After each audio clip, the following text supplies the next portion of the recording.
This is a one-hand video because my other hand, my left hand, is all greased up with my special lotion of beeswax oil, salt, silver, powdered silver, MSM, and baking soda because I was busy applying it to the head of my penis.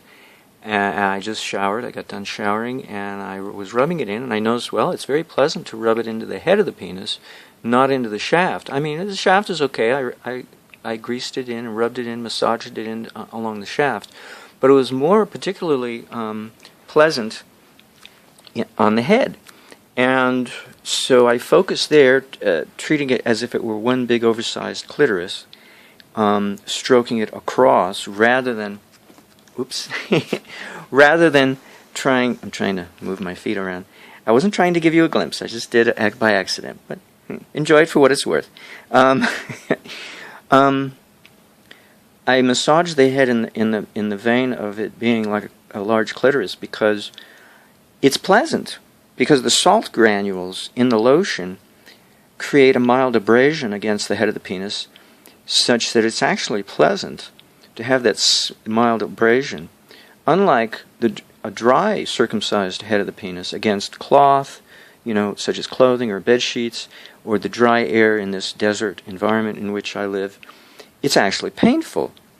And the other thing is that when I'm busy massaging this in, I only do it when I get done taking a shower or a bath, and I put on a new prosthetic cap, a cloth cap, that I cut off the end of the tip of a Picante brand Castro model jockstrap underwear that I got on Amazon, but you can get it online directly from their website.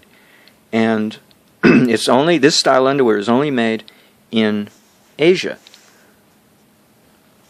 by various competing companies, but not here in the States. So I had to get it online, but they distribute it through distributors that are here in the States, like Amazon. So you don't have to wait a ridiculous amount of time for it to arrive from China, or wherever it's made. But I just cut off the tip, and I use that as a prosthetic device, a cap, to encapsulate the oil that I rub in so that the oil lasts, and it lasts 12 hours. And I don't take the trouble to re-massage my penis with, 12 hours later. I just don't bother. And sometimes I don't want to stimulate myself. I just want to rub it in, put the cap on, and go about my business. So I realize now, in doing this, that the head of my penis really likes being massaged. It shows evidences of regeneration because I do this practice on a regular basis at the termination afterwards of every shower or bath. At the very least, if I don't, additionally re-massage oil in again, 12 hours later. But it stimulates the head to regenerate. And I think the MSM is one of the biggest contributors, not the silver. But, the silver and the salt are also two big contributors. The silver because we know it encourages regeneration. The salt because we know it's an abrasive ingredient because there's no water in this lotion, and I don't want to put water because that would dissolve the salt. This way the salt granules, the sea salt, there's no grit. I use just sea salt. The salt remains in the lotion. Maybe some of it dissolves into the oil, but most of it does not. And so it acts as sandpaper, but it's greased sandpaper, and sandpaper in which the granules are widely spaced apart, because there's just a few granules of salt in there. I don't put a humongous amount. And so it's mildly like greased sandpaper, sort of. And that helps scrape the surface, of whatever the lotion is rubbed upon, such that you're taking off dead layers of skin and exposing the fresh layers underneath so that they can more readily absorb the nutrients that are in the lotion. See? And also it's an easier technique to try to get the ingredients into the skin. How can you if you've got dead layers of skin on top? So it's all in all a very good recipe of this lotion. You melt beeswax into an oil base, a vegetable oil is what I chose. And then you add your dry ingredients, your powdered silver that you scrape off the silver electrodes of a colloidal silver generator after you've run it, with a dry, clean, brand new toothbrush, and collect it in a small plastic container.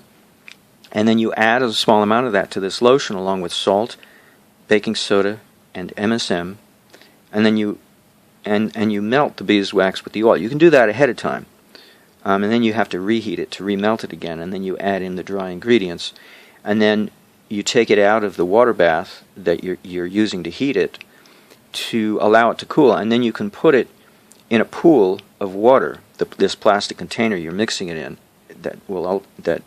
let's say it's your mixing container. You can put it in a pool of water. Let's say you fill up your sink with water, and it's just, room temperature tap water, and that's enough to gradually bring down the temperature of this lotion. As it's coming down, you keep stirring it, let's say with a spoon of some kind, and wooden or whatever. You keep stirring it, and as you're stirring it, you're keeping the silver and the salt from bottoming out at the bottom of this melted lotion. You don't want that. You want it to be spread around evenly. And so you have to keep stirring it as it's cooling. And it also helps facilitate the acceleration of cooling by stirring it.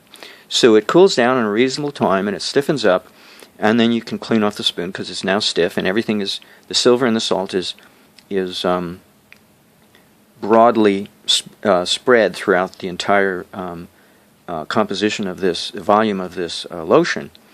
The MSM, I don't know if it dissolves in the oil and the beeswax or not, or if it too remains as dry granules, or the baking soda for that matter. I don't know. None of these dry ingredients necessarily have any encouragement to dissolve because there's nothing for them to dissolve into.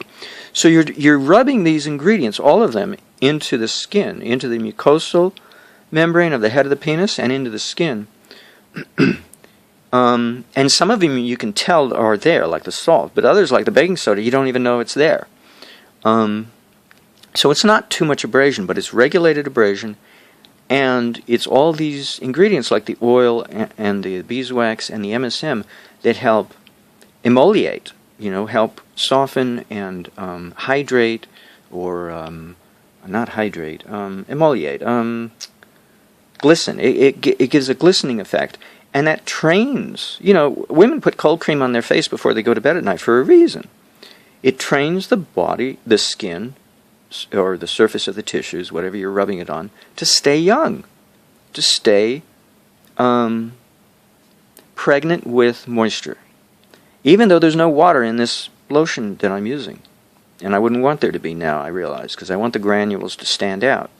So then I just regulate it by how much dry ingredients I put in it. And how much wax, too, because if I put too much, then the oil is sticky, and you can't rub it very well without creating abrasion just by rubbing. I don't want the oil to be too abrasive. I want it to be a little abrasive, and that's what the beeswax does. It makes the rubbing action slightly abrasive, slightly sticky oil, slightly viscous, like bubble gum, Used bubble gum is sticky, and it wants to stick to a surface. So that's what the beeswax wants to do, but when you cut it with the oil, the beeswax is not too sticky. And the beeswax, I think, helps seal in the oil from drying out too fast, too. So we're not looking for a lotion just for the purpose of playing with ourselves. The purpose of the lotion is to stimulate regeneration, and so we have to sacrifice a little bit, not too much, a little bit of the playtime, the efficiency of play, with the inconvenience of the beeswax and the salt. Because the salt, literally, when I rub the penis, I can see it, not so much on the head. I can't see it on the head so much. Well, I can see it in the area of the urethra and the area where the frenulum used to be. But also on the shaft, I can see reddening. And I never make myself bleed. But it is, if I play with myself too much with this lotion, I can make certain areas feel raw, namely the area where the frenulum used to be, because that's a sensitive area. And it may even be trying to grow a frenulum there, and that might be why it feels so sensitive there to abrasion.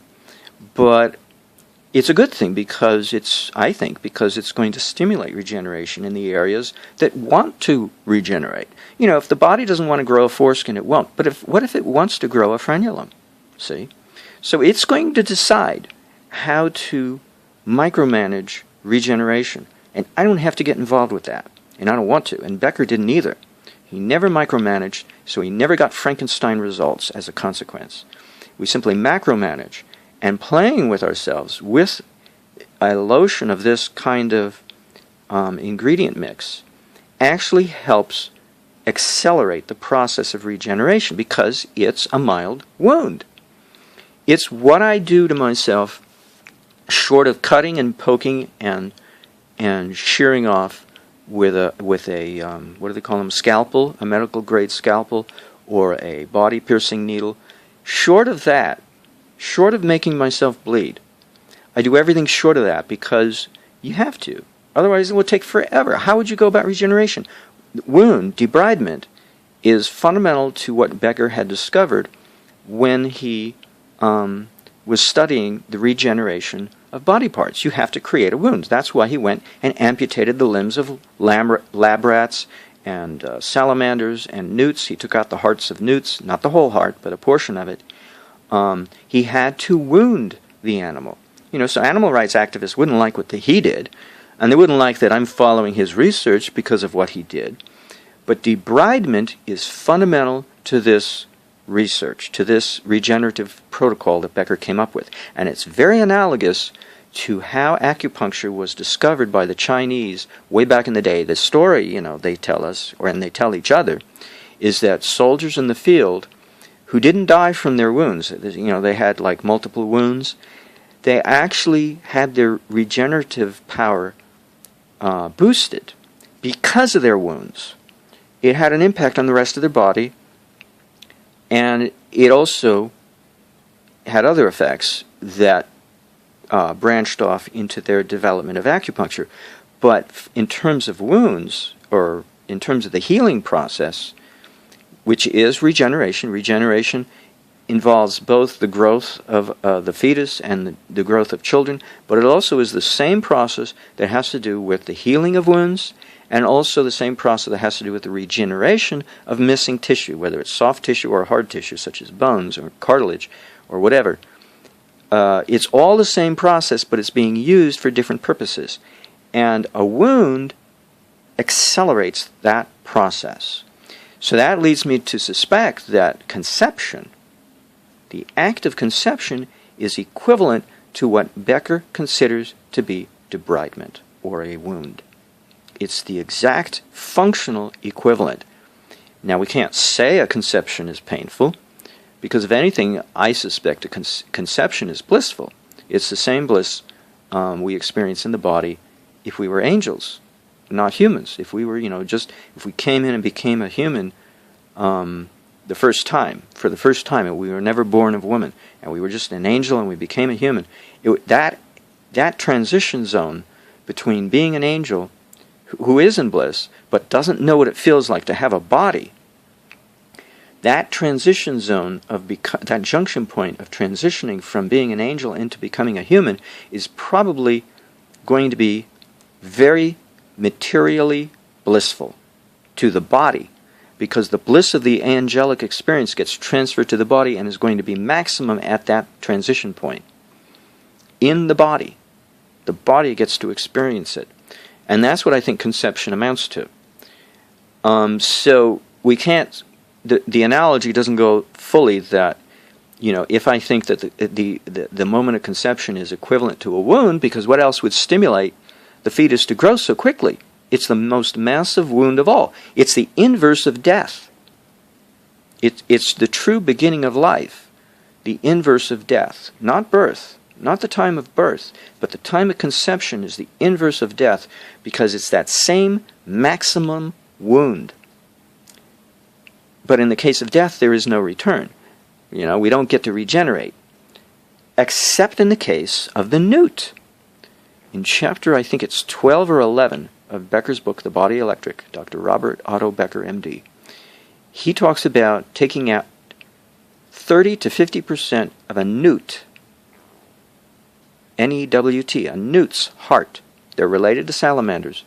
And if he took no less than 30% and no more than 50%, within 48 hours, the missing portion of heart tissue would not only regenerate spontaneously, but restart itself to beat, and the newt would come back to life. All other things protected, The newt was protected from all other considerations so that he was left in a state of repose and he was not disturbed and he was not allowed to bleed to death, I guess, or something. I don't know how, Becker was a surgeon, an orthopedic surgeon, so he knew his business. So somehow he managed to arrange all other factors so that the newt would not deteriorate during those 48 hours. He didn't freeze it, but, he just took care of it in some manner like surgeons do. And I would imagine. And all he did was take out no more than 50% and no less than 30% of the newt's heart. And that heart regenerated in 48 hours like clockwork. It always took the same amount of time. And like clockwork, it would restart itself beating and the newt would come back to life. So it shows that death, in a sense, is the most maximum wound we can create for the body. But conception is the inverse of that maximal wound. And that is the only way I can assume how it is that the fetus grows so rapidly and so efficiently, and its powers of regeneration while it is generating itself for the first time is so maximum, yet it's so sensitive, though, to outside influence. And that's where Becker came into the picture in regulating and manipulating the regenerative process. He could literally turn it off and on at will. Well, that's no different than how sensitive the fetus is to various influences imposed upon its mother during the time of its gestation. We know we can get malformations at birth, if certain toxic chemicals the mother is subjected to, or radiation, or whatever. That poor kid's going to come out malformed, not because of its genes, but because of its development was manipulated by outside forces, by environmental forces. Well, Becker did the same thing. He could literally turn on and turn off regeneration at will, so that the amputated limb that he was treating on a lab rat, which normally would never regenerate, he could regenerate it part way and stop it and terminate it permanently, and it would never restart again. Once he did his initial hacking off, his initial semi-maximal wound of hacking off an entire limb to the stump, he could get it to regenerate, stimulate regeneration, and then stop it prematurely before it finished and freeze it, using the same technique to freeze a cancer anomaly. Same method. A positive anode, a positive charge coming from a circuit would shut it down, but a negative would turn it on. No use of silver, just the use of electricity. So it's that kind of way that I look at conception. The conception is the inverse of death. It's the maximum wound, because I don't know how else to imagine what's going on. I'm trying to understand regeneration because I'm trying to develop a protocol that's suitable for a homemaker, for a do-it-yourselfer, to regenerate a body part. How do I do it? Well, with a penis, it's geared for pleasure. It wants to be rubbed. It wants to be massaged. And here I've got this need to protect it, to help along the process of regeneration. So I have to create an artificial covering, an artificial foreskin. So I let somebody else do it because I don't want to be bothered with, even though it's not much sewing, it's just a little piece of cotton, 2 pieces of cotton cloth, and you sew a hem and turn it in and keep the hem on the outside. So that's not rubbing it up against the skin. And because I sew, I turn the underwear inside out, basically. I turn the hem out. And then I let the oil build up on the inside of the cloth. I never wash that out. But it has silver in it, so you never get a fungal overgrowth. That's the good thing of having silver in the lotion. You never get fungus and yeast growing against your penis, creating constant itching. So the silver is very important for multiple reasons. So I'm developing this protocol, but part of the protocol is rubbing the oil in before the cap is put on. If I just wore the underwear, see, this is, they made the underwear probably because they didn't like circumcisions, but the British probably brought it into their culture, and so they developed this underwear to protect the penis from rubbing up against clothing and bed sheets and exposure to the dryness of the air, because it's painful. The head of the penis is not meant to be exposed. in any way, shape, or form unless you choose to expose it, and only in the manner and timing in which you wish to expose it for the purposes of pleasure or self-pleasure, whatever. So the foreskin is there to give us a choice. Do we want stimulation or not? And by having, this is the point of the video now, I'm finally getting to it. By having the foreskin removed, surgically removed, we don't get a choice anymore when for the head of the penis to be stimulated. And that becomes aggravation. And that becomes lack of control in our life. And that makes a neurosis. That puts a neurosis into the infant's subconscious, very deeply seated. So that you can almost say that everybody who's been circumcised is neurotic, has a neurosis that they were not born with. They acquired immediately after birth, more or less, depending on when the circumcision is, performed. They acquire a neurosis that they're not born with. Why? What's this good for? It doesn't serve any useful, good purpose. I'm a little bit on the point of tears in saying that, because it's a tragedy. And it's not a tragic joke. It's a tragedy, very simply. To give somebody a neurosis they never had at birth. Talk about cruelty.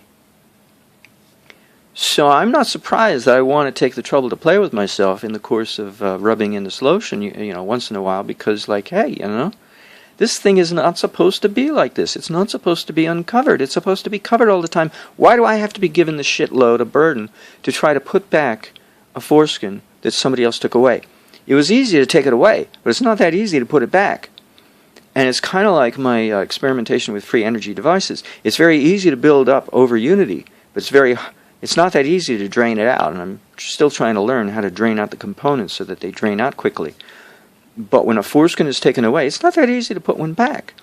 And when you get a chance to find out what it's like to have a protected head, you want it back. A lot of people say, oh, I like it this way, circumcised. I wouldn't want to have it any other way. If you actually experimented and gave yourself an artificial foreskin like I do, putting lotion on first, and then that has beeswax in it or something similar, so that a cotton cloth cap could stay on at least a day or so before it wants to fall off, before you have to put on a new dose of lotion to adhere the cap to keep it on. You'd find out after several days of doing this that, hey, I got increased sensitivity there.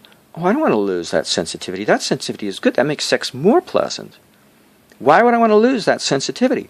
But it also means it makes pain more possible, which means you've got to keep it protected. It ends up becoming a trap of sorts, in which you trap yourself into wanting to keep the head covered at all times, unless you're playing with it or cleaning it or peeing with it. You don't want it to be uncovered under any other circumstance. And that's the function of a woman, is to create a home which protects people from the outside world. It covers them from the outside world. And that's what the foreskin is. It represents our womanhood, to protect our manhood from the outside world. To take out our womanhood is to, expose our manhood. It doesn't make us a man. We already were that. But it exposes our manhood 24/7, and that gives us a neurosis that we don't need. On top of all the other neuroses of modern life, we don't need an additional one. This is not natural. This is not psychologically healthy. This is an absurdity, an absurd tragedy to have a practice, an ongoing practice in United States medical practices, surgical practices, to instigate neuroses in the male population, and by transference indirectly to everybody else. This is quite a sociological tragedy on a cultural scale. And it's no small wonder that we dominate the planet. We dominate it with a neurotic condition. We probably wouldn't dominate the planet without being inherently neurotic. And you notice it's the guys who tend to dominate the planet, not the girls. Gee, I wonder why. Because nobody practiced circumcision on them, that's why. They're not going to have a neurosis to try to make up for what happened to them. They're not going to want to dominate other people. Anytime somebody's abused, they're going to dominate somebody else. They learn it from their abuser. And circumcision is a form of abuse. Pure and simple. And a neurosis is the result. At the very least, a neurosis, if nothing else. So my bid to play with myself, to put this lotion in and accelerate regeneration, I was criticized. Oh, I liked you because of your borax video, but I subscribed to you. But now I don't know. You're a greasy old dude. Once I saw this video on your success of regenerating your foreskin, with the help of this special lotion of yours that you have to rub in. Oh, I don't want to, be your subscriber anymore. You're disgusting. Well, my criticism of your criticism is that, are you circumcised? Because if you are, then you don't really have a basis to complain about me. Because you're suffering from a neurosis you don't even know you have. You don't even know, because all your friends have it too. So why should you think that you have it? Because you have nothing to compare with. And gosh, and maybe the women in your life like to have circumcised men, like to have men who have that neurosis tucked away in their psychology, in their subconscious. Maybe they like that. Maybe they like you for that reason. Good for you, good for them. Good for both of you. I don't like it, because it's not natural. It's not meant to be by way of birth. It's not a birthright. It's a fictional creation of anybody who thinks it's your birthright to be circumcised. Are you kidding me? It's a cultural right. It is not a birthright. It's fraud to mistake the two and confuse them and muddy the issue. Because you remember, Abraham did not circumcise his son Isaac when Isaac was born. He just did it on the spot. He's a young son, a young kid. Just like the Islamic population, they don't circumcise at birth. They circumcise at the beginning of pubescence or just before. So, this idea that it has to be at birth confuses the issue by turning it into making it look, and then we go and say it's a birthright because we do it at birth. No, you don't. You do it 8 days later by a nice moil. It's the medical establishment who does it at birth. They're the ones who are making it a birthright, or confusing us to make it look like a birthright. Not the Jews, because they do it 8 days later. So even the Jews can't claim it's a birthright by way of confusion. Oh, well, but we have to wait 8 days. Yeah, duh, because the foreskin doesn't want to separate from the penis at the time of birth. It's adhering to it. So why are you going and cut it off when it's stuck to it? Talk about obscenity of abuse. So if I'm busy self-abusing, as some people call masturbation, that's a hell of a thing to go call masturbation when you have a foreskin, if you're supposed to. Prevent abrasion at all times so that you only get to play with yourself when you want it. You only get to abrade the penis in a pleasant manner when you want it. And all the other times you want to ignore the fact that you have a penis because you got better things to do in your life than to be distracted.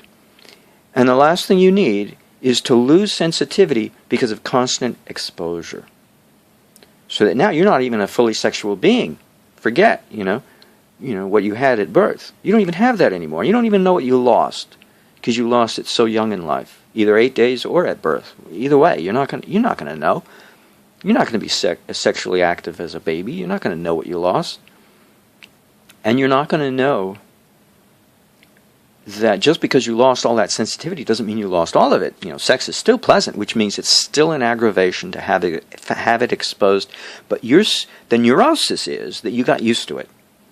And you got so used to it that you got to think it's normal, and that it's admirable, and you wouldn't want it any other way. That's all wrapped up in the complex neuroses. It's not a simple neurosis. It's a slightly complex. that you've actually come to accept it as normal and admirable, and you wouldn't want it any other way.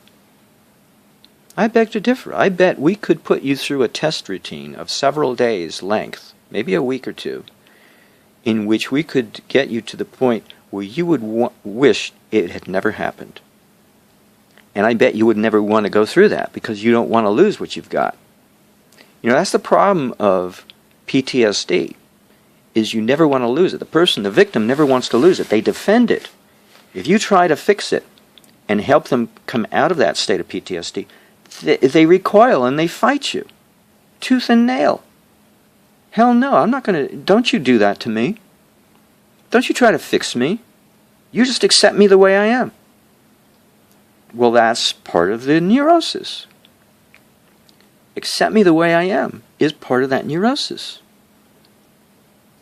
Because that's an indication of a PTSD condition in which the trauma wants to defend itself and maintain itself. So I don't like having to go to the trouble of trying to regenerate. It's a lot of work. And it's going to take years. It's already been 2 years as it is. And I've only made a little bit of progress. But progress for sure. There's no question in my mind. But most of the time I don't want to think about it, and that's good. I put on the foreskin cap, put on the lotion, put on the foreskin cap after I played with myself slightly most of the time to work the oil in. Today a little bit more because it was kind of fun. I needed it. But I didn't go all the way. I didn't achieve